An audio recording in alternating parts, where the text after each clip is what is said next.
الحمد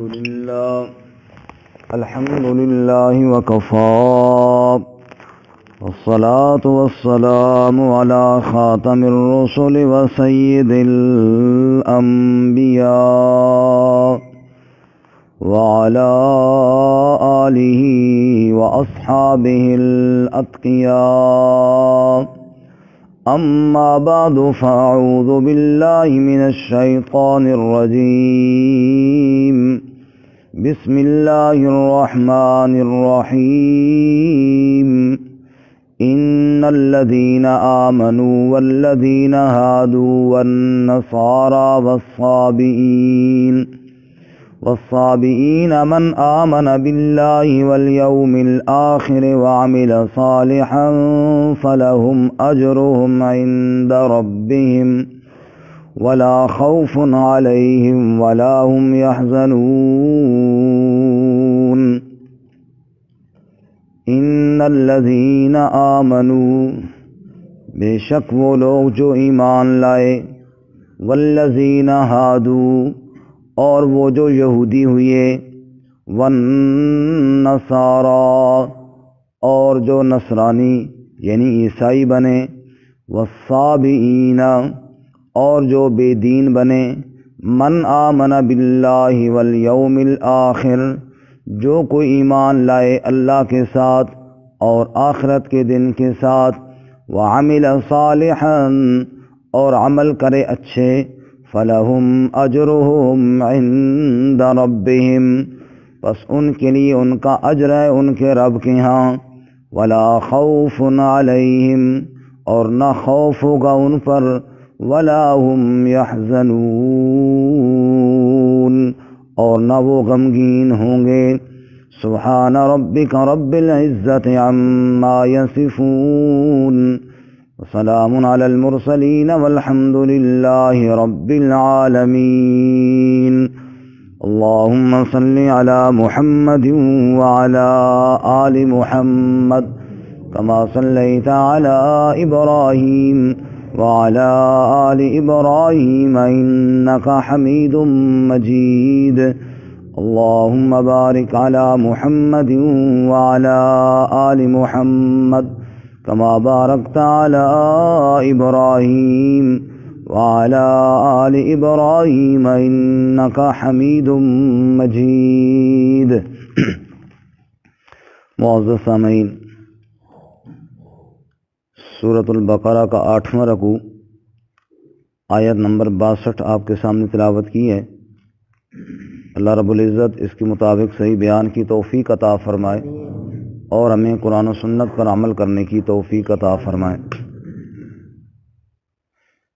گزشتہ سبق میں آپ حضرات نے سنا کہ بنی اسرائیل نے مطالبہ کیا کہ ہمیں ایک قسم کا کھانا پسند نہیں ہے، ہمارے لیے دیگر وہ اشیاء مہیا کی جائیں جو زمین سے اگتی ہیں. چنانچہ اللہ تعالیٰ کی ناراضگی اور اللہ کے غضب کے ساتھ ان کو وہ چیزیں واپس لے لی گئیں اور جو مطالبہ تھا اس کی طرف ان کو بھیج دیا گیا.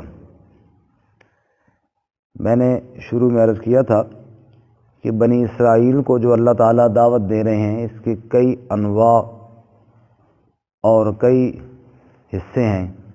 پہلا حصہ مکمل ہوا جس میں بنی اسرائیل کے اوپر اللہ تعالیٰ نے 8 انعامات یاد دلائے تھے اور 2 اللہ تعالیٰ کی جو پکڑ ان پر آئی تھیں ان کا تذکرہ تھا. ایک اس وقت جب انہوں نے کہا کہ ہم نے اللہ کو سامنے دیکھنا ہے، تب اللہ کی پکڑ آئی، اور دوسری یہ جب انہوں نے بیت المقدس میں بجائے سجدہ کرنے کے اکڑتے ہوئے داخل ہوئی ہے تب. تو آج کے سبق میں وہ جو پہلی نوع تھی اس کا تتمہ اور خلاصہ اور اختتام ہے، اور کل کے سبق میں دوسری نوع اور دوسری قسم شروع ہوگی جس میں ان کے بڑوں کی اللہ کے احکامات میں ٹال مٹول کا بیان ہوگا. اس پہلی نوع میں جس میں اللہ تعالیٰ نے ان کے اوپر انعامات کا بھی تذکرہ فرمایا اور ان کی کوتاہیوں اور غلطیوں پر اپنی پکڑ کا بھی ذکر فرمایا، اس کے بعد آخر میں اللہ پھر ایمان کی دعوت دیتے ہیں کہ دیکھو ایمان قبول کر لو، اسی میں کامیابی ہے، نیک اعمال اختیار کر لو، اسی میں کامیابی ہے، ایمان اور اعمال کے بغیر سراسر ناکامی ہے۔ دوسرا ایک سوال کا گویا کہ جواب بھی ہے کہ جیسا کہ ہم نے پڑھا کل کے سبق میں کہ وباؤ بغضب من اللہ، کہ ان پر اللہ کا غضب نازل ہوا، وہ اللہ کی آیات کا انکار کرتے تھے، اللہ کے نبیوں کو قتل کرتے تھے، نافرمانی کی اور حد سے بڑھ گئے۔ تو لامعلہ ایک خیال پیدا ہوتا ہے دماغ میں، ان میں ظاہر ہے کچھ لوگ اچھے بھی ہوں گے، ان کا کیا بنا؟ تو گویا کہ اس کا جواب آج کی آیت میں اللہ نے دیا کہ جو بھی نیک اعمال کرے اس کے لیے اللہ تعالیٰ نے اجر کا وعدہ کیا ہوا ہے۔ یہ تو سزائیں ان لوگوں کے لیے ہیں جنہوں نے ایمان قبول نہ کیا یا ایمان قبول کر کے کفر کیا یا اللہ تعالیٰ کے انبیاء کی تکذیب کی، یہ تو ان لوگوں کے لیے سزاؤں کا بیان ہے۔ چنانچہ اللہ تعالیٰ نے صرف بنی اسرائیل کی نہیں بلکہ ہر گروہ کا ذکر کیا، چاہے وہ یہودی تھے، چاہے وہ عیسائی تھے، چاہے وہ نصرانی تھے یا صابی تھے، جو بھی تھے، فرمایا کہ جو بھی ایمان والا تھا اللہ تعالیٰ نے ہر ایک کے لیے اجر کا وعدہ کیا ہوا ہے۔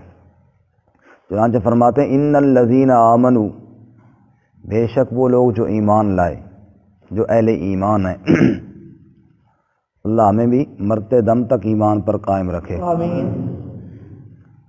رسول اللہ صلی اللہ علیہ وسلم نے فرمایا نا انما الاعمال بالخواتیم، اعمال کا دار و مدار خاتموں پر ہے، اللہ خاتمہ ایمان پر نصیب فرمائے۔ ان الذین آمنوا، بے شک وہ لوگ جو ایمان لائے، والذین ہادوا، اور وہ جو یہودی ہوئے۔ یہودی بعض کہتے ہیں یعقوب علیہ السلام کا جو بڑا بیٹا تھا یہودا، اس کی اولاد میں سے ہیں اور اسی نسبت سے ان کو یہودی کہا جاتا ہے۔ بعض مفسرین فرماتے ہیں کہ ان کا نام اس لیے بھی پڑا کہ جیسے قرآن میں انا ہدنا الیک، ہدنا کا معنی ہم رجوع کرتے ہیں، توبہ کرتے ہیں، جنہوں نے بچھڑے کی عبادت کی تھی اس سے پھر انہوں نے توبہ کی، اس وجہ سے ان کا نسبت، اسی نسبت سے یہود ان کا نام پڑا کہ جنہوں نے اس بچھڑے کی عبادت سے توبہ کی تھی۔ والنصارى، نصارہ عیسائیوں کو کہتے ہیں، اصل میں تو نصرت سے ہے، مددگار، اسی سے انصار بھی ہے نا، مہاجرین اور انصار جو مدد کرنے والے تھے۔ ان کو نصارہ شاید اس لیے بھی کہتے ہوں کہ جیسے سورہ آل عمران میں ذکر ہے فلما احس عیسیٰ منہم الکفر قال من انصاری الی اللہ قال الحواریون نحن انصار اللہ۔ فرمایا عیسیٰ علیہ السلام نے جب اپنی قوم سے کفر محسوس کیا تو فرمایا کہ اللہ کے اس دین کے لیے میرا مددگار اور معاون کون ہوگا؟ انہوں نے کہا جی نحن انصار اللہ، ہم اللہ کے دین کے مددگار اور آپ کے ساتھی بنیں گے۔ تو جو عیسیٰ علیہ السلام کے ساتھ دینے والے تھے ان کو اس لیے بھی نصارہ کہتے ہیں کہ وہ معاون اور مددگار تھے۔ بعد کے اندر تو پھر خرابیاں آتی گئی نا، لیکن ابتداً جو نام پڑا وہ اس وجہ سے پڑا اللہ کے نبی کی نصرت اور مدد کرنے کی وجہ سے۔ والصابئین، صابی یقیناً کوئی ایسا ہی مذہب ہوگا جیسے یہودی اور عیسائی تھے، کیونکہ اللہ تعالیٰ نے بالکل ان کے ساتھ ان کا ذکر کیا، اور سورہ حج میں تو نصارہ سے پہلے ان کا ذکر فرمایا ان الذین آمنوا والذین ہادوا والصابئین والنصارى، وہاں پہ نصارہ کو بعد میں ذکر کیا۔ اسی طرح سورۃ المائدہ میں بھی نصارہ کا ذکر بعد میں کیا، صابیوں کا ذکر ان سے پہلے کیا۔ اس لیے مفسرین فرماتے ہیں یقیناً یہ بھی کوئی ابتداً تو ایک ایسا ہی دین ہوگا کوئی آسمانی جیسے نصارہ کا دین تھا یا یہودیوں کا تھا، لیکن بعد کے اندر جیسے ان میں گڑبڑ آئی، ان میں بڑی گڑبڑ آئی۔ مفسرین میں اکثر کی رائے یہ ہے کہ یہ ایک تو فرشتوں کو معبود سمجھتے تھے، دوسرا ستاروں کی پوجا کرتے تھے، تو اس لیے یہ گویا کہ اپنے دین سے ایسے پھرے کہ اصل جو ان کا کوئی دین تھا تو اس کا نام و نشان ہی مٹ گیا۔ یہی وجہ ہے کہ اس کی کوئی وضاحت یا کوئی تفصیل نہ مل سکی کہ اصل ان کا دین کون سا تھا، یعنی یہودیوں عیسائیوں کا پھر بھی کچھ مل گیا لیکن ان کی کوئی تفصیل نہ مل سکی، ایسے بے دین ہوئے کہ اپنے دین کی وہ اصل چیزیں ہی بھول گئے اور ان کا نام و نشان ہی مٹ گیا۔ اس لیے عرب کے اندر ہر بے دین کو صابی کہتے ہیں، بے دین سے مراد جو دین چھوڑ جائے، اور یہی وجہ ہے کہ ابتدان جو لوگ مسلمان ہوتے تھے ان کو مکے والے بھی صابی کہتے تھے. جو مسلمان ہوتے تھے نا ابتدان مکے والے کیا کہتے تھے؟ وہابی نہیں، صابی. کیا کہتے تھے؟ صابی کہتے تھے. وہابی تو آج کل کہا جاتا ہے نا، اس وقت تو نہیں کہا جاتا، اس وقت تو صابی کہا جاتا. تو صابی دین سے پھرنے والا. اللہ تعالیٰ نے فرمایا دیکھو آپ یہ سوچ رہے ہو کہ جو پہلے یہودیوں میں اس وقت اپنے نبی پر ایمان بھی لائے اور انہوں نے اچھے اعمال بھی کیے اور اسی دین پر وہ فوت ہو گئے، یا اسی طرح نصارہ میں سے جو اس دین پر رہے اور فوت ہو گئے، یا صحابیوں کا جو صحیح دین تھا اس پر جو رہے اور چلے گئے، تو ان کا اجر فرمایا اللہ ان کو بھی اجر عطا فرمائے گا. اب تو رسول اللہ صلی اللہ علیہ وسلم تشریف لائے، اب تو آپ کی اتباع لازم ہے نا، لیکن پہلے جو جس شریعت پر گزر گیا اللہ تعالیٰ نے اس کے لیے اجر کا وعدہ کیا ہوا ہے.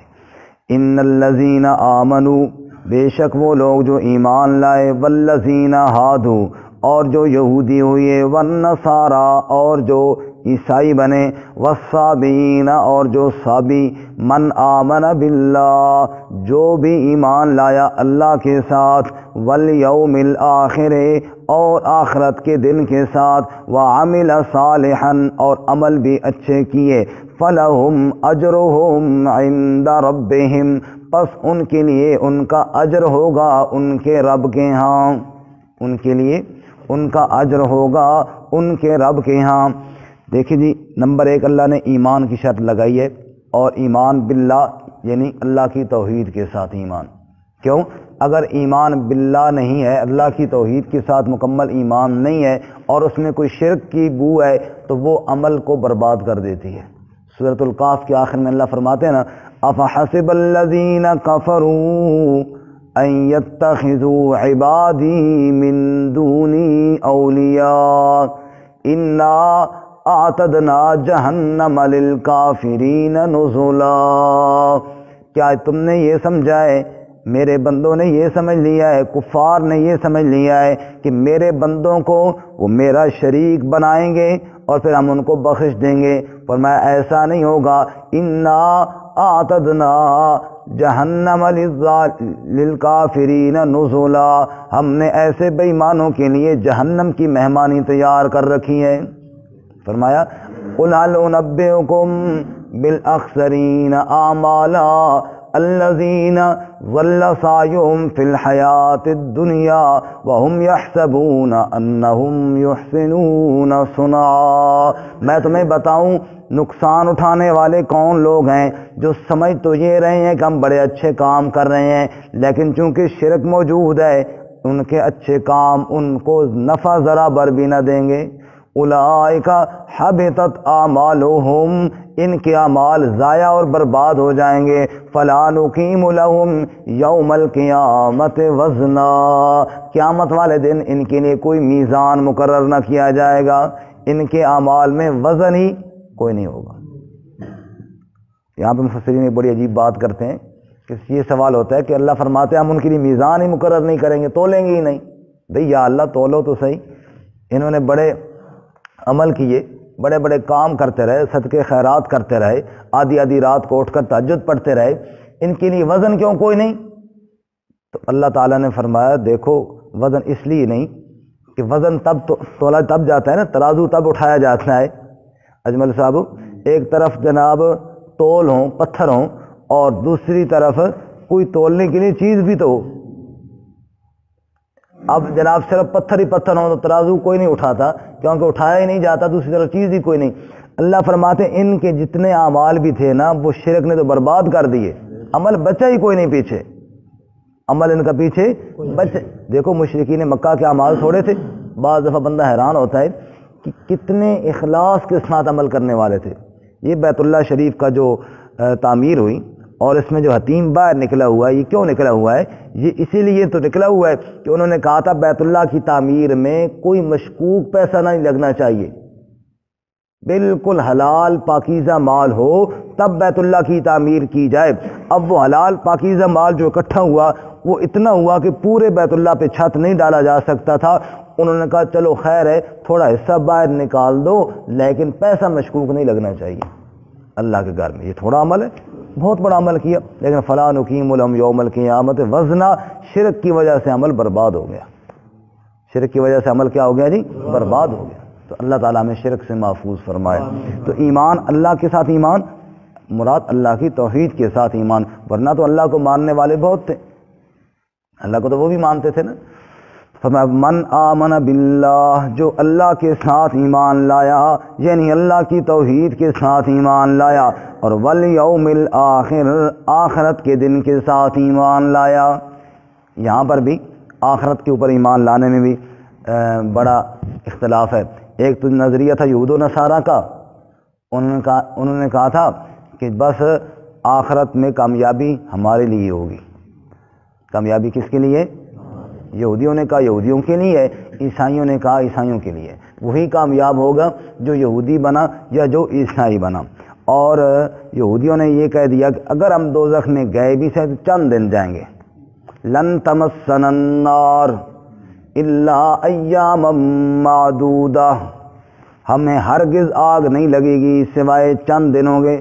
چند دن لگ جائے تو لگ جائے، ورنہ آگ نہیں لگے گی. ذرا ساتھی تھوڑے تھوڑے سو رہے ہیں، آپ اسی پہلے سپارے کے آخر میں جائیں نا، ذرا دیکھ بھی لیں اور تاکہ آنکھ بھی کھل جائے گی. صفحہ نمبر 16 نکالیں، آیت نمبر 111، بس چند ورقے آگے جائے. صفحہ نمبر 16 کے بالکل آخر پہ دیکھیں، آیت نمبر 111. وقالوا، اور کہا انہوں نے، لن يدخل الجنت، ہرگز جنت میں داخل کوئی نہیں ہوگا، الا من کان یہودا او نصارا، مگر وہی داخل ہوگا جو یہودی ہو یا عیسائی ہو. اللہ فرماتے ہیں تلک امانیہم، یہ تو ان کی خواہشات ہیں، یہ تو ان کی خواہشات ہیں. قل، آپ فرما دیجئے، ہاتو برہانکم، لے آؤ تم اپنی دلیل، ان کنتم صادقین، اگر تم سچے ہو تو. یہ کوئی بات نہیں کہ فلاں جائے گا اور فلاں نہیں جائے گا، نہ، بلا، جی ہاں، من اسلم وجہہ للہ، جس نے اپنے چہرے کو، جس نے اپنی ذات کو اللہ کے سامنے جھکا دیا اور فرما بردار کر دیا، وہو محسن، اور وہ احسان کرنے والا ہو. عبداللہ ابن عباس فرماتے ہیں وہو موحد، وہ اللہ کی توحید کے اوپر یقین رکھنے والا ہو. فَلَهُ أَجْرُهُ عِنْدَ رَبِّهِ، اس کے لیے اس کا اجر ہوگا اس کے رب کے ہاں. وَلَا خَوْفٌ عَلَيْهِمْ وَلَا هُمْ يَحْزَنُونَ، نہ خوف ہوگا ان پر اور نہ وہ غمگین ہوں گے. تو انہوں نے کہا تھا قیامت کو تو وہ مانتے تھے، لیکن انہوں نے یہ کہہ دیا جس نے اپنے ساتھ یہودیت کا لقب لگا لیا اور کہنے لگا کہ میں یہودی جماعت میں شامل ہو گیا، بس وہ جنتی ہے. عیسائیوں نے کہا جو عیسائی جماعت میں شامل ہو گیا وہ جنتی ہے. اب یہ بھی قیامت کو ماننا کوئی ماننا نہ ہوا کہ اللہ تعالیٰ کی مرضی کے خلاف بندہ اپنی مرضی سے مانے. فرمایا کہ یہ ماننا نہیں ہے، والیوم الآخر، آخرت کو اس طرح مانے جس طرح اللہ تعالیٰ نے بتایا ہے. اب مشرکین مکہ بھی تھے، یہ بھی قیامت کو مانتے تھے. ان میں دو گروہ تھے. ایک وہ گروہ تھا جو قیامت کا قائل ہی نہیں تھا، جس کو یہ بات بڑی عجیب لگتی تھی، اِذَا مُزِّقْتُمْ كُلَّ مُمَزَّقٍ إِنَّكُمْ لَفِي خَلْقٍ جَدِيدٍ، جب ہم ریزہ ریزہ ہو جائیں گے، چورا چورا ہو جائیں گے، پھر کیسے اٹھائے جائیں گے. یہ بات عقل کے بڑے بعید اور بڑی دور ہے، یہ ہو ہی نہیں سکتا. یہ ایک گروہ کا خیال تھا. صابر صاحب، ایک گروہ کا یہ خیال تھا کہ بالکل جب سو جائیں گے نا پھر اٹھیں گے ہی نہیں. ایک گروہ کا یہ خیال. دوسرا گروہ یہ تھا، وہ یہ کہتا تھا کہ نہیں، اٹھیں گے تو صحیح لیکن ہمیں چھڑا لیا جائے گا، ہمیں بچا لیا جائے گا، ہمیں بچا لی فلاں صاحب بادشاہ وہ ہمیں چھڑا لے گا. جس کی تردید اللہ نے کی، من ذا الذی یشفع عندہ الا باذنہ، وہاں تو اذن کے بغیر کوئی بات نہیں کر سکے گا، تو چھڑا کون لے گا؟ سمجھ آئی؟ تو یہ قیامت کے مانتے تو تھے ایک گروہ، ایک تو مانتا نہیں تھا. جو مانتا تھا اس کا بھی نظریہ قیامت کے مطابق صحیح نہیں تھا. مسلمانوں کو اللہ تعالیٰ نے جو نظریہ بتایا وہ یہ ہے کہ قیامت میں ہر ایک نے پیش ہونا ہے، نہ کسی کی رشتہ داری کام آئے گی، نہ کسی کی گروپ اور پارٹی کام آئے گی، بس وہاں ایمان اور اعمال پہ فیصلہ ہوگا. چاہے جس نے بھی نیک عمل کیے، چاہے جو بھی ہو، چاہے وہ جس انداز میں اللہ کو راضی کرتا رہا ہو، بشرطے کہ اللہ کے نبی صلی اللہ علیہ وسلم کی بتائے ہوئے طریقوں کے مطابق ہو، بس اس کے لیے کامیابی ہے۔ اپنی مرضی سے، اپنے خیال سے اگر کوئی کرتا رہے عمل تو وہ قبول نہیں ہے۔ من آمن باللہ والیوم الآخر وعمل صالحا، جو ایمان لایا اللہ کے ساتھ اور آخرت کے دن کے ساتھ، وعمل صالحا اور نیک عمل بھی کیے، فرمایا نیک عمل بھی نجات کا ذریعہ ہے۔ ایمان کے بغیر تو عمل قبول کوئی نہیں، لیکن ایمان ہے اور عمل نہیں ہے پھر بھی پکڑا ہے، پھر بھی کیا ہے؟ پکڑ ہے۔ اس لیے اللہ تعالیٰ نے نجات کے لیے نیک اعمال کا ذکر بھی یہاں پر فرمایا ہے۔ شیطان انسان کا دشمن ہے، پہلی کوشش تو اس میں یہ ہوتی ہے کہ انسان عقائد میں پھنس جائے، شرک کر لے، کفر کر لے، منافقت کر لے، یہ پہلا جال ہے اس میں، اور اگر وہاں سے بچ جائے اور مخلص مومن ہو جائے پھر وہ اس کو بد اعمالیوں میں لگاتا ہے، نیک اعمال سے بھی چلو کہیں نہ کسی درجے میں تو پھنسے نا۔ اللہ فرماتے ہیں دھیان کرنا، ایمان اور اس کے بعد نیک اعمال۔ یہاں پر ایک سوال پیدا ہوتا ہے، جو سوال بھی ہے اور بعض لوگوں نے جنہوں نے خود مفسر فیس بک کے مفسر ہیں انہوں نے تفسیر بھی کی ہے۔ سوال یہ ہے کہ یہاں پر اللہ نے ایمان اللہ باللہ، اللہ کی ذات پر ایمان کا ذکر کیا، آخرت پر ایمان کا ذکر کیا، نبی پاک پر ایمان کا ذکر نہیں کیا، یہ ایک سوال ہے۔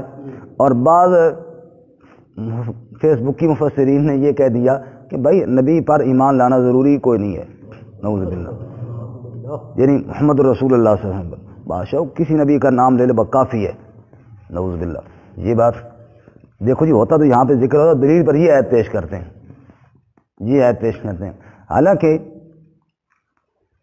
ہر چیز کا ایک سیاق سباق ہوتا ہے، آپ پیچھے سے پڑھ کے لے جیسے بھی ہم پڑھ کے لے آ رہے ہیں تو کتنی واضح بات ہے کہ بات بنی اسرائیل کی ہو رہی ہے، بات بنی اسرائیل کی ہو رہی ہے۔ اور پچھلی آیت میں نے پڑھا کہ ان پر اللہ کے غضب اور ان کا اللہ کی آیات کا انکار اور کفر کرنا، اس کا بیان ہو رہا ہے۔ تو لا مالا ایک سوال پیدا ہوتا تھا کہ ان کو کوئی اچھے لوگ بھی تھے نا، اس کا جواب اللہ دے رہے ہیں کہ جنہوں اچھے لوگ تھے اور ان کے لیے اللہ تعالیٰ نے مغفرت کی ہے، اور اچھے لوگوں کے لیے چونکہ وہ پہلے گزرے ہوئے تھے اس لیے نبی پاک کا ذکر کرنا یہاں پہ نہیں تھا، کیونکہ وہ پہلے گزرے، نبی پاک بعد میں آئے، انہیں پہلے لوگوں کا ذکر ہو رہا ہے۔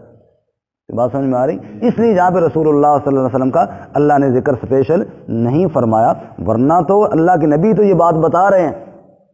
یہ آیت کہاں پہ آئی ہے؟ بتائی تو اللہ کے نبی صلی اللہ علیہ وسلم نے۔ بندہ کہے میں نبی کو نہیں مانتا، نبی کے اوپر جو آیت نازل ہوئی اس کو مانتا ہوں، سوال تو ہے نا، عقل کے ساتھ ہی بندہ سوچے۔ بندہ کہے بھائی نبی کو ماننا ضروری نہیں ہے، کیوں جی؟ وہ جی قرآن میں جو آیا تھا، بھائی قرآن کہاں سے آیا؟ پھر اگر نبی کو ماننا ضروری نہیں ہے تو قرآن کہاں سے آیا؟ اور نبی کو ماننا تو میرے بھائی اتنا ضروری ہے، امتوں کے لیے تو ہے ہی ضروری، یہ تو نبیوں کے لیے بھی ضروری ہے۔ آپ ذرا نکالیں سورہ آل عمران صفحہ نمبر 55 آیت نمبر 81، تیسرا پارہ آخر سے نکالیں، ایک ورقہ پہلے، صفحہ نمبر 55 آیت نمبر 81 سورہ آل عمران، رکوع سے۔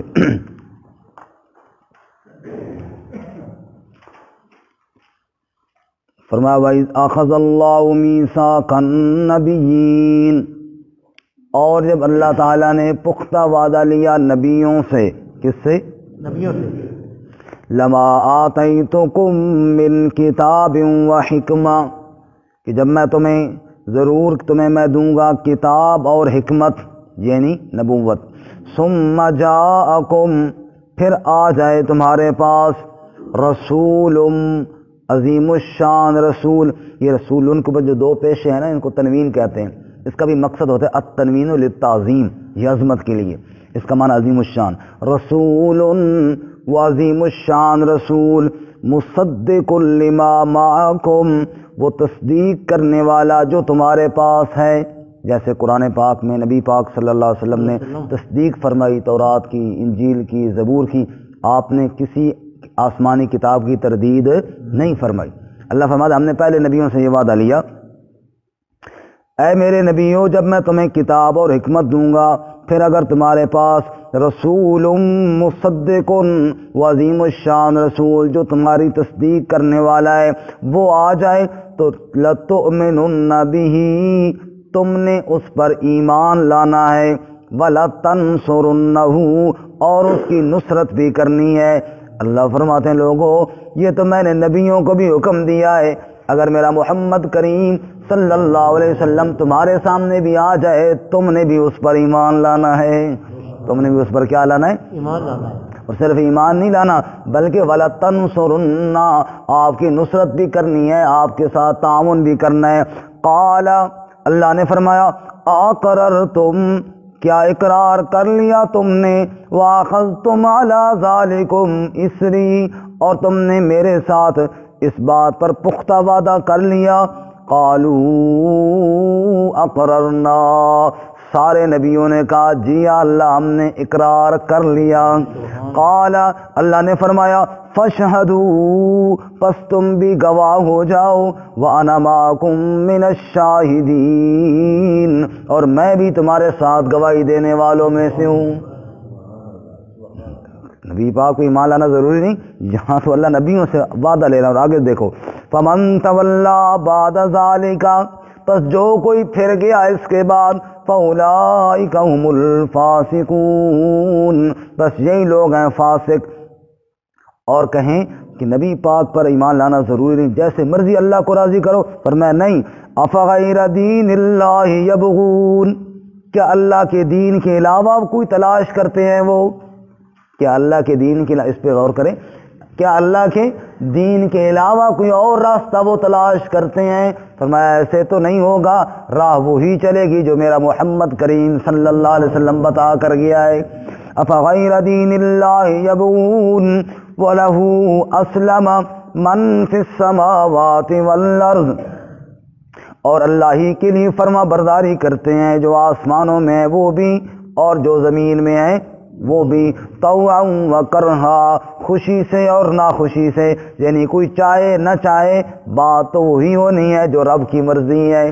وَإِلَيْهِ يُرْجَعُونَ اور اسی کی طرف وہ لوٹائے جائیں گے، اس لیے کل کہہ دیجئے آمنا باللہ ہم ایمان لائے، وما انزل علینا اور اس پر بھی جو ہم پر نازل ہوا یعنی قرآن پاک، وما انزل علی ابراہیم و اسماعیل و اسحاق و یعقوب والاسباط اور اس پر بھی ہمارا ایمان ہے جو ابراہیم علیہ السلام اور اسماعیل علیہ السلام اور اسحاق علیہ السلام اور یعقوب علیہ السلام اور ان کی اولاد علیہ السلام پر نازل ہوا۔ وما اوتی موسیٰ و عیسیٰ اور جو موسیٰ اور عیسیٰ علیہ السلام کو دیے گئے اس پر بھی ہمارا ایمان ہے۔ والنبیون من ربہم جو باقی نبی دیے گئے رب کی طرف سے اس پر بھی ہمارا ایمان ہے۔ لا نفرق بین احد منہم ہم کسی کے درمیان جدائی نہیں کرتے، سارے نبیوں پر ایمان رکھتے ہیں، لیکن وَنَحْنُ لَهُ مُسْلِمُونَ ہم اس اللہ کے لیے فرما برداری کرنے والے ہیں جس اللہ نے پہلے نبیوں کو کتابیں دیں، اسی اللہ نے محمد مصطفیٰ کو قرآن دیا، ہم اللہ کی ماننے والے ہیں۔ اللہ نے اس وقت ان نبیوں کو بھیجا، ہمارا ان پر بھی ایمان ہے، اللہ نے اب محمد مصطفیٰ کو بھیجا، ہمارا ان پر بھی ایمان ہے۔ اور آخر میں اللہ تعالیٰ نے دو ٹوک مسئلہ سمجھا، فرمایا وَمَن يَبْتَغِ غَيْرَ الْإِسْلَامِ دِينًا اور جو کوئی تلاش کرے اسلام کے علاوہ کوئی اور دین فَلَن يُقْبَلَ مِنْهُ پس ہرگز اس سے قبول نہ کیا جائے گا، ہرگز قبول نہیں کیا جائے گا۔ ہاں میری مرضی جناب میں کسی نبی کو مانوں، فرمایا نہ تیری مرضی نہیں چلے گی، مرضی چلے گی اللہ تعالیٰ کی، اور اللہ نے بھیجا محمد رسول اللہ صلی اللہ علیہ وسلم کو رسول بنا کر۔ یہاں نبیوں کی ذمہ داری بھی ہے کہ آپ پر ایمان لائے، تو کون ہوتا ہے کہ میں نبی پاک کو نہیں مانتا اور اپنی مرضی سے جناب کوئی اللہ تعالیٰ کو راضی کرنے کی کوشش کروں گا، فرمایا ہرگز قبول نہیں کیا جائے گا۔ فرمایا وَمَن يَبْتَغِ غَيْرَ الْإِسْلَامِ دِينًا جو کوئی تلاش کرے اسلام کے علاوہ کوئی اور دین فَلَن يُقْبَلَ مِنْهُ ہرگز اس سے قبول نہ کیا جائے گا، وَهُوَ فِي الْآخِرَةِ مِنَ الْخَاسِرِينَ اور وہ آخرت میں بھی خسارہ پانے والوں میں سے ہوگا۔ تو معلوم ہوا کہ جیسے اللہ کی توحید پر ایمان لانا ضروری ہے، ایسے ہی آپ صلی اللہ علیہ وسلم کی رسالت پر ایمان لانا بھی ضروری ہے۔ اب واپس آئیے جی،